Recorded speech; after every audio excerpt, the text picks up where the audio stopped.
안녕하세요. 역사의 가장 깊은 울림과 인류의 영혼을 어루만진 이야기들을 나누는 시간입니다. 오늘 우리는 인류 역사상 가장 강력하고 또 가장 역설적인 상징 하나에 대해 이야기하고자 합니다. 바로 십자가입니다. 이 깊은 이야기에 들어가기 앞서 잠시 주님의 은혜를 나누는 시간을 갖고자 합니다. 이 영상이 여러분의 마음에 울림을 준다면 좋아요와 공유를 통해 더 많은 이들에게 이 은혜의 메시지를 전해주세요. 구독을 눌러주시는 것은 저희가 이러한 믿음의 이야기를 계속해서 만들어 나가는 데 큰 힘이 됩니다. 이 말씀을 듣는 모든 분들께 하나님의 축복이 함께하기를 기도합니다. 최근 한 방송사에서 초기 기독교의 역사를 다루는 다큐멘터리 시리즈를 방영했습니다. 그중 예수 그리스도의 십자가 처형 장면은 제가 지금껏 본 어떤 묘사보다도 사실적이고 충격적이었습니다. 세상에는 수많은 상징과 문장이 존재하지만 십자가만큼 존경받고 영광스럽게 여겨지며 깊은 경배의 대상이 되는 상징은 없을 것입니다. 십자가는 본래 그리스도의 고통과 죽음의 도구였습니다. 그러나 동시에 바로 그 십자가가 우리 구원의 도구가 되었습니다. 참으로 놀라운 역설이 아닐 수 없습니다. 십자가의 역사는 사실 매우 흥미롭습니다. 예수 그리스도가 세상에 오시기 훨씬 이전부터 인도나 중국 같은 고대 문명에서도 십자가 형태의 상징이 발견되곤 했습니다. 하지만 로마 제국 시대의 십자가는 전혀 다른 의미를 가졌습니다. 그것은 인류가 고안해낸 가장 잔인하고 끔찍한 사형 도구였습니다. 희생자들은 밧줄로 십자가에 묵이거나 손과 발에 대못이 박힌 채 죽도록 내버려졌습니다. 타는 듯한 태양의 열기, 아래로 끌어당기는 자신의 몸무게, 그리고 십자가에 매달리기 전 겪었던 혹독한 고문. 이 모든 고통 속에서 희생자는 짧게는 이틀이나 사흘, 길게는 일주일 넘게 서서히 죽어갔습니다. 상상할 수 있는 가장 끔찍하고 추하며 고통스러운 죽음의 방식이었습니다. 그러나 4세기 콘스탄티누스 황제 시대에 이르러 거대한 변화가 일어납니다. 기독교로 개종한 그는 이 잔혹한 사형 제도를 폐지했습니다. 이후 기독교 국가들은 십자가를 기독교의 공식적인 상징으로 사용하기 시작했습니다. 사람들은 자신들이 가진 수레나 소유물에 십자가를 새겨 넣었고, 십자가는 기독교가 대표하는 모든 것의 상징이 되었습니다. 오늘날에는 국제 적십자사와 같은 기구를 통해 선한 의지와 인류애를 나타내는 세계적인 상징으로 자리 잡았습니다. 성경 히브리서 6장은 우리에게 매우 엄중한 경고를 합니다. 한번 빛을 받고 하늘의 은사를 맛보고 성령에 참여한 바 되고 하나님의 선한 말씀과 내세의 능력을 맛보고도 타락한 자들은 다시 새롭게 하여 회개하게 할 수 없나니 이는 그들이 하나님의 아들을 다시 십자가에 못 박아 드러내놓고 욕되게 함이라. 이 말씀은 우리에게 중요한 진리를 알려줍니다. 복음이 선포될 때 그 메시지를 듣고 예수 그리스도를 구원자로 영접하는 사람은 십자가를 통해 구원을 받습니다. 하지만 하나님의 사랑과 자비의 제안을 무시하거나 거절한다면 그 행위 자체가 예수 그리스도를 다시 십자가에 못 박는 데 동참하는 것과 같다는 것입니다. 이러한 관점에서 볼 때 중세시대의 일부 기독교인들이 유대인들이 그리스도를 십자가에 못 박았다고 주장하며 그들을 칼로 위협해 강제 개종시키려 했던 것은 얼마나 큰 잘못이었는지 모릅니다. 그들은 유대인들을 그리스도를 죽인 자들이라 불렀지만 진실은 다릅니다. 그렇다면 누가 그리스도를 죽였을까요? 바로 우리 모두입니다. 우리 모두가 그분의 죽음에 책임이 있습니다. 왜냐하면 그분의 죽음은 세상이 창조되기 전부터 바로 우리의 죄 때문에 계획되었기 때문입니다. 성경은 분명히 말합니다. 모든 사람이 죄를 범하였음에 하나님의 영광에 이르지 못하더니 저는 십자가를 묵상할 때마다 그 안에 담긴 4가지 차원을 생각합니다. 첫째는 십자가의 넓이입니다. 그리스도의 사랑은 십자가 위에서 가장 분명하게 나타났으며 그 사랑은 온 세상을 포함합니다.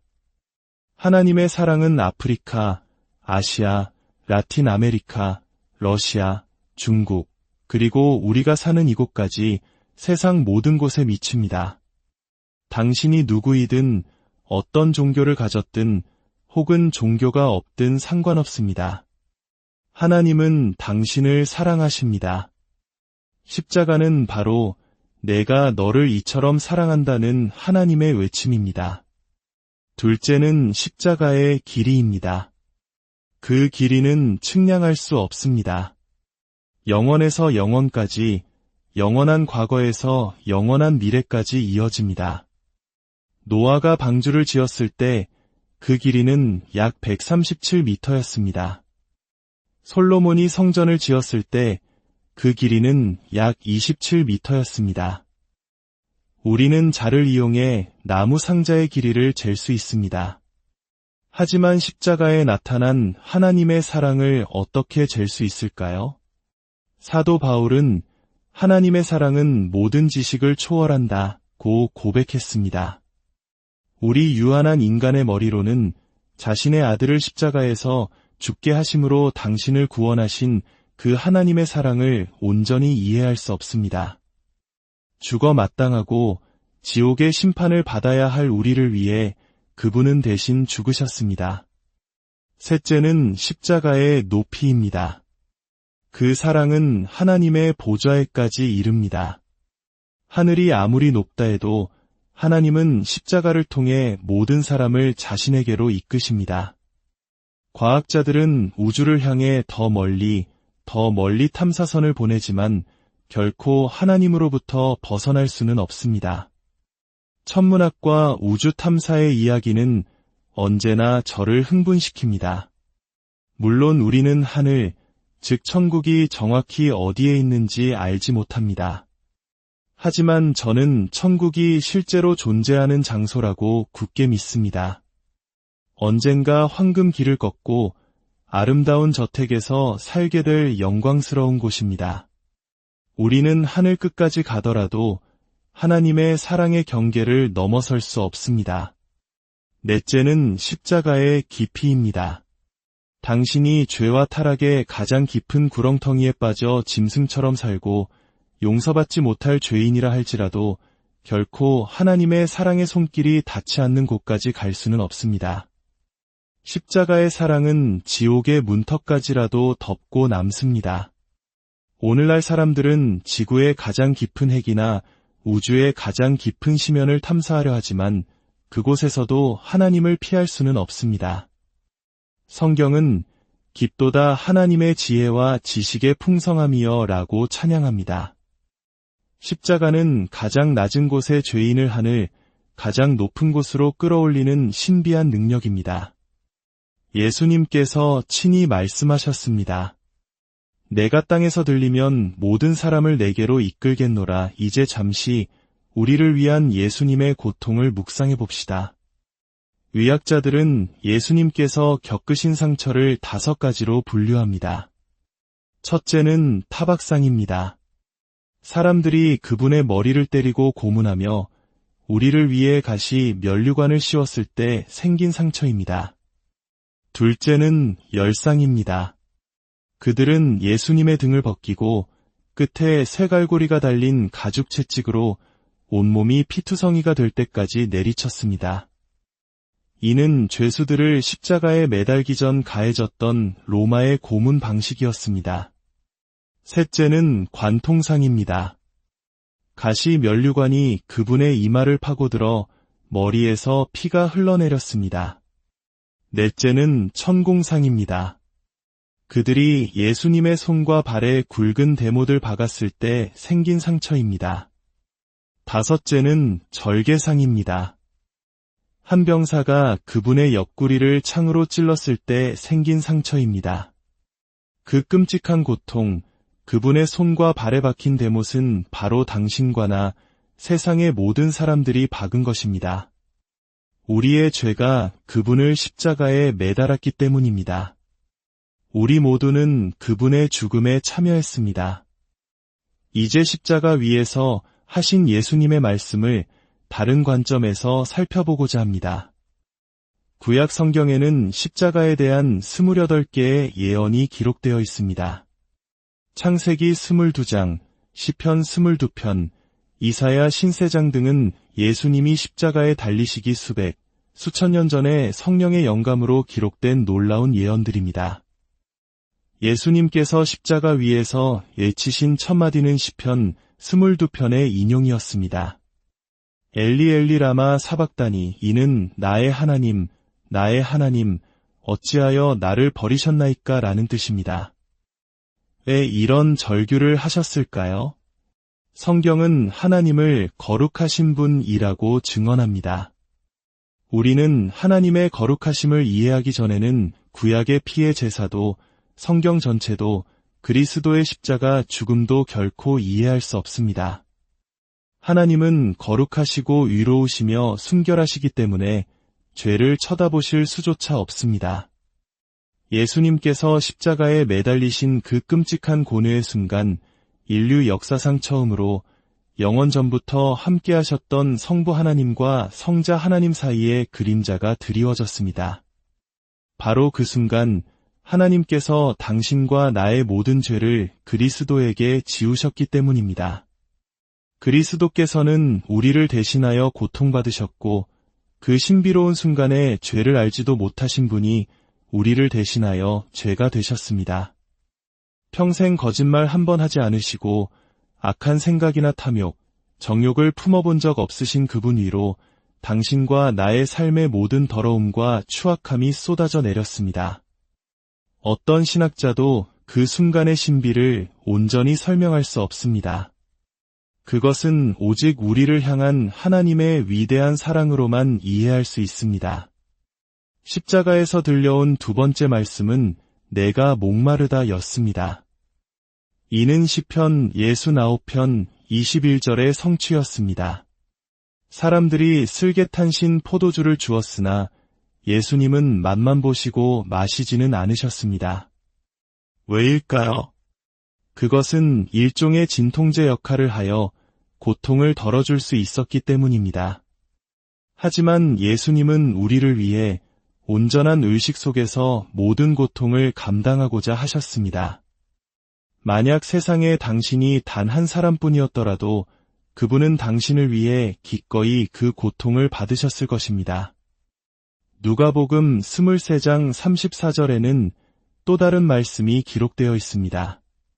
아버지, 저들을 사하여 주옵소서. 자기들이 하는 것을 알지 못함이니이다. 이 기도는 자신에게 못을 박는 로마 병사들과 자신을 조롱하며 소리치는 군중들을 위한 것이었습니다. 그 순간 7만 2천의 천사들이 칼을 빼들고 그분을 구하러 올 준비가 되어 있었지만 예수님은 내가 저들을 사랑하기 때문에 이 길을 간다고 말씀하시는 듯했습니다. 우리는 하나님의 법을 어긴 죄인입니다. 하나님은 내 법을 어기는 날에는 반드시 죽으리라고 말씀하셨습니다. 하나님은 아무도 죽기를 원치 않으셨고 우리를 위해 지옥을 만들지도 않으셨습니다. 그러나 우리는 의도적으로 하나님께 반역했습니다. 만약 하나님께서 우리의 죄를 그저 못 본 척 넘어가신다면 그분은 더 이상 공의롭고 거룩하신 하나님이 아닐 것입니다. 우리는 죄의 대가로 죽어야만 했습니다. 혹은 자격 있는 누군가가 우리를 대신해 죽어야 했습니다. 그 유일하게 자격 있는 분이 바로 예수 그리스도셨고 그분은 기꺼이 자신을 내어주셨습니다. 그분은 우리를 대신하여 죽으셨습니다. 사람들은 죄책감을 덜기 위해 온갖 방법을 시도합니다. 그러나 죄를 씻을 수 있는 유일한 곳은 바로 십자가 앞입니다. 작년에 우리는 제임스 넬슨이라는 사람의 이야기를 들었습니다. 그는 젊은 시절 술에 취해 자신의 어머니를 벽돌로 때려 살해했습니다. 9년간의 수감 생활 동안 그는 십자가 위에서 그리스도를 만났고 깊은 회개를 통해 그리스도를 구원자와 주님으로 고백했습니다. 그는 성경을 공부하기 시작했고 평신도 설교자가 되었으며 마침내 스코틀랜드 장로교회에서 목사로 안수받았습니다. 하나님의 용서, 하나님의 사랑, 사람을 변화시키고 용서하는 십자가의 능력은 이토록 놀랍고 위대합니다. 십자가 위에서 하신 또 하나의 말씀은 제게 세상 그 어떤 것보다 감동적으로 다가옵니다. 십자가 아래에는 그의 어머니 마리아가 서 있었습니다. 예수님은 제자 요한을 보며 말씀하셨습니다. 여자여, 보소서, 아들이니이다. 그리고 요한에게는 보라, 내 어머니라고 말씀하셨습니다. 그 순간부터 요한은 예수님의 어머니를 자신의 어머니로 모셨습니다. 가장 극심한 고통 속에서도 어머니를 생각하는 아들의 마음. 예수 그리스도는 끊어지고 병든 우리의 모든 관계를 치유하시는 분입니다. 세상의 모든 사회 문제와 억압받는 사람들 역시 그분의 십자가 죽음의 영향력 아래에서 희망을 찾을 수 있습니다. 그리고 마침내 그분은 외치셨습니다. 다 이루었다. 무엇을 다 이루었다는 뜻일까요? 요한복음 17장에서 예수님은 아버지께서 내게 하라고 주신 일을 내가 이루어라고 기도하셨습니다. 하나님께서 그에게 주신 일은 바로 십자가에서 죽는 것이었습니다. 예수님은 죽기 위해 태어나셨고 죽기 위해 이 땅에 오신 유일한 분이었습니다. 그분의 사명은 굶주린 사람들을 먹이고 병든 사람을 고치는 것 이상이었습니다. 물론 그분은 긍휼함으로 그 모든 일을 행하셨지만 그분의 궁극적인 사명은 십자가였습니다. 우리의 육신은 언젠가 무덤으로 가지만 우리의 영혼은 영원히 삽니다. 당신은 그 영혼을 어디에서 보내시겠습니까? 천국입니까? 지옥입니까? 그 결정은 바로 십자가 앞에서 당신이 십자가를 어떻게 대하는지에 따라 내려집니다. 십자가 위에서 그분은 당신에게 죄를 회개하고 그분을 주님과 구원자로 영접하라고 요청하고 계십니다. 그리고 예수님은 큰 소리로 외치셨습니다. 아버지, 내 영혼을 아버지 손에 부탁하나이다. 저는 임종을 앞둔 사람들의 마지막 숨소리를 들어본 적이 있습니다. 하지만 예수님의 목에서는 그런 죽음의 소리가 없었습니다. 아무도 그분의 생명을 빼앗지 못했습니다. 그분은 스스로 자신의 생명을 내어주셨습니다. 내 영혼을 아버지 손에 부탁하나이다라고 큰 소리로 외치며 그분은 자신의 영혼을 하나님 아버지께 맡기셨습니다. 그리고 이 말씀을 하심으로 우리 각자에게 영원한 생명의 선물을 받을 수 있는 가능성을 열어주셨습니다. 우리는 길을 잃고 혼란스러워하며 삶의 목적과 의미도 없이 죽음 이후의 삶에 대한 확신도 없이 살아가고 있었습니다. 그러나 예수님은 십자가 위에서의 죽음을 통해 우리에게 손을 내미시고 우리를 구원하셨습니다. 마지막으로 십자가 위의 강도에게 하신 말씀이 있습니다. 아래에 있던 군중들은 내가 하나님의 아들이어든 자기를 구원하고 십자가에서 내려오라고 조롱했습니다. 예수님과 함께 매달린 두 강도 역시 처음에는 그분을 비난했습니다. 예수님은 6시간 동안 십자가에 매달려 계셨는데 처음 3시간 동안 두 강도는 모두 그분을 조롱했습니다.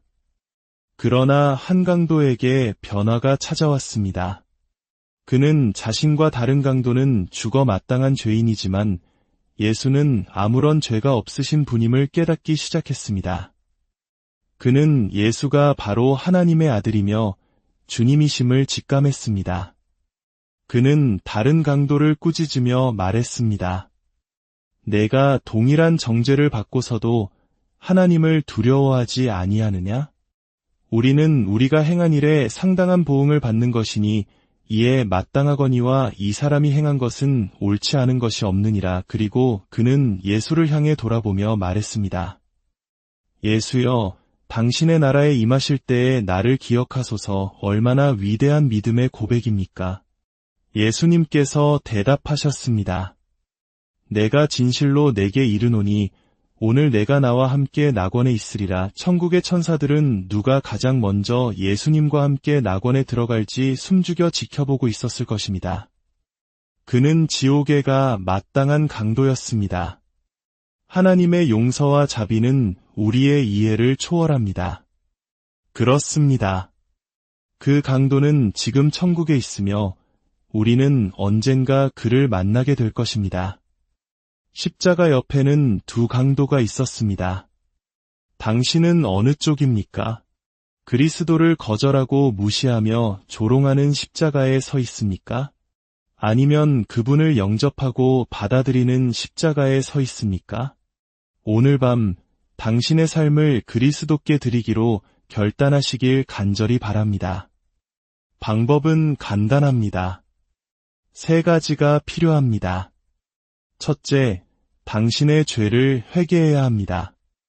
회개는 삶의 방식을 바꾸고 태도를 바꾸는 것입니다. 혼자서는 할 수 없지만 당신이 기꺼이 원한다면 하나님께서 도와주실 것입니다. 둘째, 믿음으로 그리스도를 당신의 마음에 영접해야 합니다. 어린아이가 부모를 신뢰하듯 단순한 지식이 아닌 믿음으로 나아가야 합니다. 셋째, 기꺼이 그분을 따르고 섬기겠다고 결단해야 합니다. 단지 영접하는 것에서 그치는 것이 아니라 매일 매순간 그분의 제자가 되는 것입니다. 물론 당신은 완벽해지지 않을 것입니다. 하지만 당신 삶의 방향이 바뀔 것입니다. 이쪽으로 가던 당신의 삶이 성령의 능력으로 완전히 다른 방향으로 돌아서게 될 것입니다. 당신이 어디에 있든 당신의 집에서 혹은 다른 어떤 장소에서든 이 결단을 내릴 수 있습니다. 마음의 문을 열고 기도하십시오. 하나님, 저는 죄인입니다. 오늘 밤 저는 회개하고 예수 그리스도를 저의 구원자와 주님으로 영접하기를 원합니다. 제 삶에 들어오셔서 저를 변화시켜 주옵소서. 이 기도를 진심으로 드렸다면 당신은 하나님의 자녀가 되었습니다. 하나님의 크신 사랑과 은혜가 당신의 남은 모든 날들 위에 함께하기를, 그리고 십자가의 능력이 당신의 삶을 영원토록 이끌어 주시기를